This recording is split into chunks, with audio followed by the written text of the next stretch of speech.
দেশ জুড়ে রাজনৈতিক উত্তেজনার মধ্যেই অবশেষে পদত্যাগ করলেন সেনাপ্রধান ওয়াকারুজ্জামান। তিনি ছিলেন স্বৈরাচার এবং বিশেষভাবে পরিচিত ছিলেন প্রধানমন্ত্রী শেখ হাসিনার বোনের জামাই হিসেবে।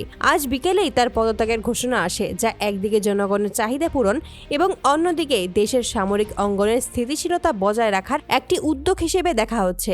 সেনাপ্রধান ওয়াকারুজ্জামানকে ক্ষমতায় থাকার সময় পদোন্নতি দেওয়া হয়েছিল, যা তখনকার সরকারের অনুকূলতায় করা হয়েছে বলে সমালোচনা করা হয়। বিভিন্ন গোপন সূত্রে জানা গেছে, তিনি সরকার প্রধানের সুবিধার জন্য দেশের গুরুত্বপূর্ণ স্থানে অবস্থানরত প্রায় 2000 আওয়ামী লীগের নেতাকর্মীকে ভিআইপি আশ্রয় দিয়েছেন। শুধু তাই নয়, তাদের নিরাপদভাবে দেশ ত্যাগের ব্যবস্থাও করেছেন। এই বিষয়টি দেশ জুড়েই বিতর্ক সৃষ্টি করেছে এবং জনগণ এখন এই ঘটনায় গভীরভাবে উদ্বিগ্ন।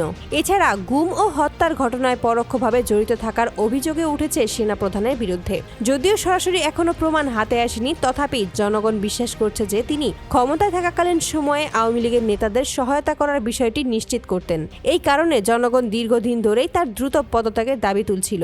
পরিস্থিতি এতটাই উত্তেজনাপূর্ণ ছিল, দেশের বিভিন্ন প্রান্তে নাগরিকরা সরাসরি প্রতিবাদে অংশ নিয়েছিলেন এবং সামাজিক মাধ্যমে ব্যাপক সমালোচনা দেখা গেছে। সেনাপ্রধানের পদত্যাগ ঘোষণা দেশ জুড়ে রাজনৈতিক ও সামরিক অঙ্গনে আলোড়ন সৃষ্টি করেছে। বিশেষজ্ঞরা বলেছেন, এটি দেশের সামরিক ও রাজনৈতিক স্থিতিশীলতার মধ্যে একটি গুরুত্বপূর্ণ পদক্ষেপ। এছাড়া রাজনৈতিক বিশ্লেষকরা মনে করেছেন, সেনাপ্রধান ওয়াকারুজ্জামান পদত্যাগের ফলে সরকারের অনুসারীরা দেশ থেকে পালিয়ে যাওয়ার পথ আরও বন্ধ হবে, যা দেশীয় ও আন্তর্জাতিক পর্যায়ে একটি ইতিবাচক বার্তা হিসেবে গণ্য হতে পারে। জনগণের প্রতিক্রিয়ায় এই পদক্ষেপকে স্বাগত জানিয়েছে। অনেকেই মনে করেছেন, সেনাপ্রধান যেহেতু প্রধানমন্ত্রী শেখ হাসিনার পরিবারের সঙ্গে যুক্ত ছিলেন, তাই ক্ষমতা থাকাকালীন সময়ে আওয়ামী লীগের নেতাদের নিরাপদ সহায়তা দিতেন।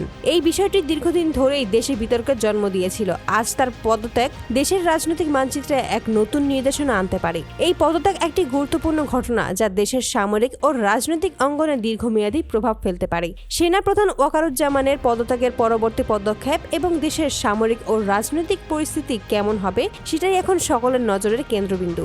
আমরা পরিস্থিতির সবশেষে আপডেট সঙ্গে সঙ্গে আপনাদের জানাতে থাকব।